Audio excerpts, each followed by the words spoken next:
On a dark November night in 2020, Susan was in a hurry to get to her 10th floor apartment located in one of the best buildings in New York City.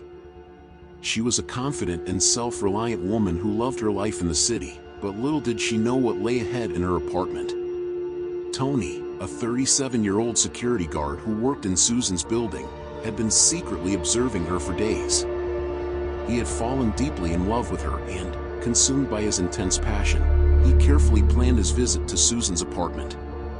He knew that she usually arrived home around 11 p.m., so he moved quickly to enter her apartment when she was away.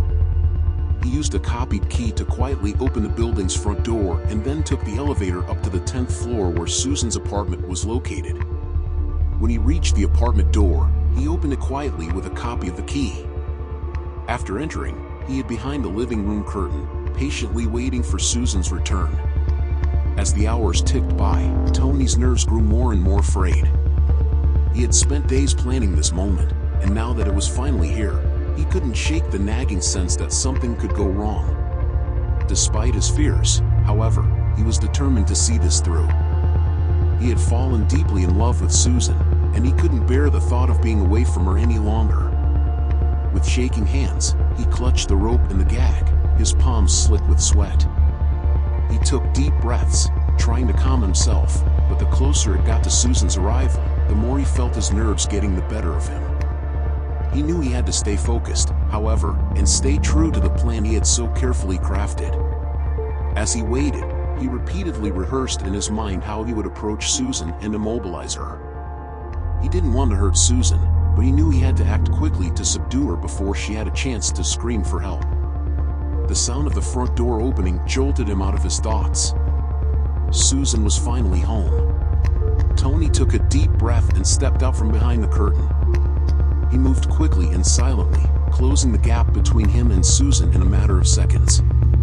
He grabbed her from behind, muffling her scream with the gag as he tightly bound her hands and feet with the rope. Susan struggled against his grip, but Tony was too strong. In a time, she was completely immobilized, lying helplessly on the floor. Tony felt a rush of triumph as he looked down at Susan, his captive.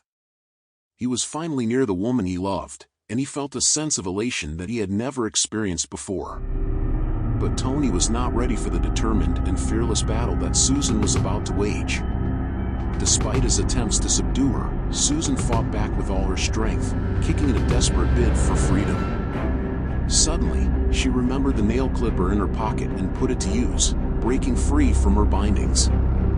She sprinted towards the kitchen with the guard hot on her heels, and when she arrived, she quickly snatched a knife and swung it wildly, cutting the guard's arm. The guard howled in pain and stumbled back, but Susan didn't let up. She raced towards the front door, Susan's heart pounding. However, when Susan reached the front door, she found that it was locked and her efforts to open it were in vain. The sound of the guard's footsteps closing in behind her filled the air with a growing sense of dread. She was trapped, and with each step he took, the reality of her situation hit harder. The guard soon recovered and approached Susan, his eyes fixed on the knife she held. She stood her ground, her heart pounding in her chest. As the guard lunged at her, she swung the knife with all her might, but it was no match for his strength. The struggle was intense, each movement more intense than the last, as both battled for the upper hand. But in the end, the guard overpowered her, taking her life in a cruel twist of fate. Despite Susan's valiant efforts, the intruder managed to flee the scene. However, due to the serious wound on his arm, he left behind a trail of blood. The police tracked the trail and eventually apprehended Tony, who faced charges of murder.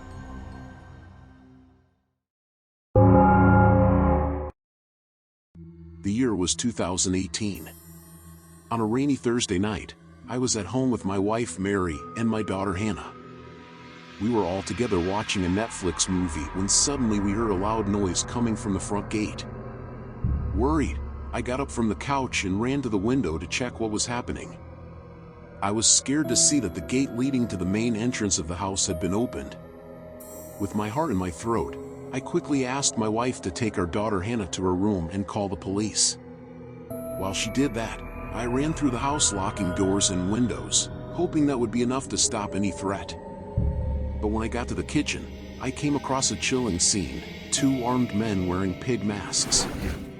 My heart raced as I tried not to make any noise. What did these men want? How did they manage to enter our house? I was paralyzed, trying to think of a way to protect my family. They seemed to be looking for something, rummaging through everything in a hurry. I knew I needed to act fast, but I couldn't risk being seen or heard. I backed against the wall and slowly crawled towards the living room. Every step was calculated and precise, as if I was walking on broken glass. When I finally arrived, I felt a momentary relief, but I knew there was still a lot to be done to keep my family safe. The silence in the house was deafening as I crept through the corridors. My eyes were attentive to every sound, every movement.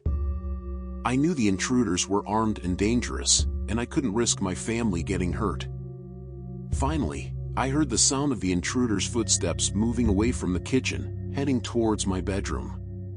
My heart raced as I prepared to act. I knew this was my chance. Without hesitation, I stepped out from behind the couch and ran down the hall towards my daughter's room. When I got there, I asked her and my wife to stay quiet and wait until I came back. I was determined to confront the intruders and couldn't do that without a weapon. With slow and cautious steps, I went to the kitchen. I approached stealthily and picked up one of the knives. That's when one of the men came out of the room and saw me. Time seemed to slow down as he stared at me with a mix of surprise and anger. I prepared to fight or run, but to my surprise, he just laughed and said, "Relax, man, we just want money."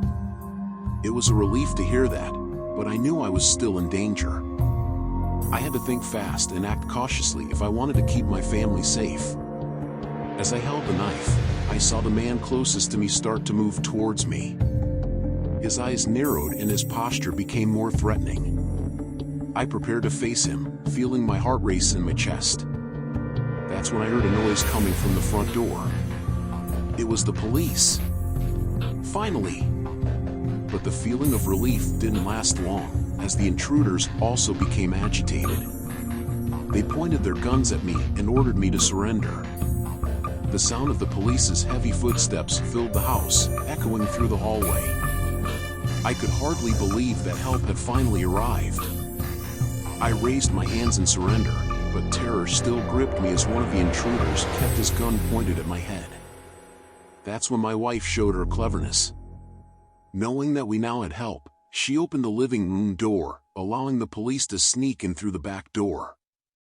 In a matter of seconds, the intruders were caught off guard from behind and immobilized by the police. When they released me, a sigh of relief escaped my lips. After checking the house and arresting the intruders, the police released me. And my wife and daughter ran to hug me. It was a night we will never forget. The feeling of fear and helplessness stayed in our minds for a long time, but also the gratitude for being alive and safe thanks to the quick response of the police.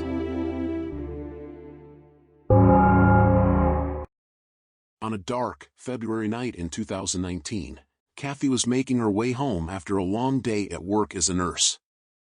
Tired and eager to rest, she noticed something was off as soon as she arrived at her house. The kitchen door was wide open and the window was shattered. Trembling with fear, Kathy stepped into the kitchen and was shocked to see a dark figure seated at her table.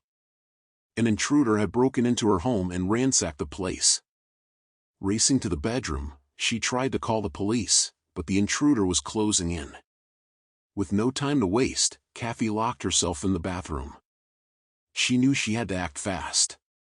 The intruder began breaking down the door, but Kathy was ready. She grabbed a pair of nail scissors and stood ready to defend herself. The intruder, however, was much stronger and broke down the door. In a desperate struggle, Kathy fought back, dodging the intruder's blows and striking with all her might. Despite the intruder's attempts to grab her, Kathy managed to escape and make her way to the kitchen, where she grabbed a kitchen knife. The fight continued, with Kathy defending herself with the knife. Guided by fear and adrenaline, she managed to disarm the intruder and inflict a painful cut to his arm. The intruder lay on the floor, screaming in pain, as the police finally arrived in response to Kathy's call.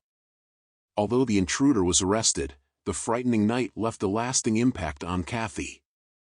She was traumatized by the attack and it took her a long time to recover, but she never forgot the horror of that night. Hey guys, I hope you enjoyed the story. Thanks for watching and don't forget to subscribe to the channel.